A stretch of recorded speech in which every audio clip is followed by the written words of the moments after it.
करते दिमाग से उतर गया। तो जॉइंट्स पेन के केस में मैं वही कहूँगी उनसे कि प्लीज़ सर सबसे पहले केस टेकिंग करिए, और केस टेकिंग करने के बाद में आप ये देखिए कि पेशेंट के कहाँ पर तकलीफ़ है।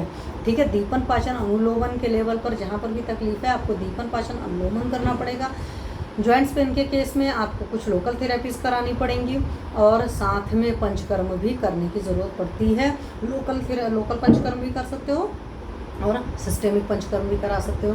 क्या पेशेंट कॉन्स्टिपेशन रहता है, क्या लूज मोशंस होता रहता है, क्या क्या चीज़ें हैं। जैसे अभी मैं बताऊं, जॉइंट्स पेन से एक केस आया था हमारे पास में, मतलब हमारे फोरम पर आए थे एडीएफ पर। तो उसमें एक बंदे के साथ में जॉइंट्स में मतलब शोल्डर जॉइंट में पेन था बहुत ज़्यादा, उसको एक ही तरफ पेन था और एमआरआई वगैरह में भी काफ़ी चेंजेस आए थे, क्योंकि उसके पीछे वजह था कि जो गाड़ियाँ होती हैं उनका इंजन सारा चेंज करने का काम, इस तरह का भारी भारी वो काम करते थे।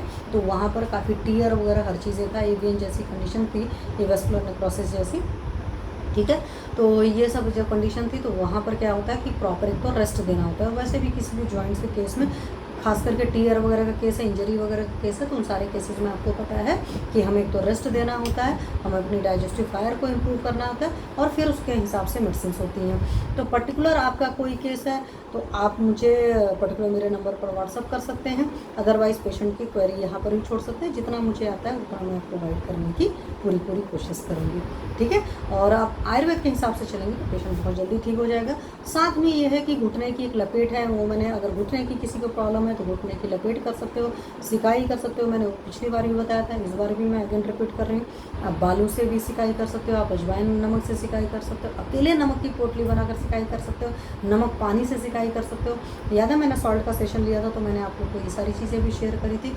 ये सारी चीज़ें करिए और कुछ भी भारी मत खाइए। ठीक है, वाती चीज़ें मत खाइए, पाचन आपका ठीक कराना चाहिए। कॉन्स्टिपेशन वगैरह रहते तो ये सारी चीज़ें बढ़ती जाती हैं। और इंजरी का केस होता है तो कहीं पर भी जॉइंट के केस में वहाँ पर एक अलग तरीके से मतलब डील किया जाता है। दीपन पाचन उल्लोमन तो हर जगह होगा। तो आगे आपका जो भी आपको समझ में नहीं आता है तो आप मेरे से मतलब पर्सनल मैसेज करिएगा, फिर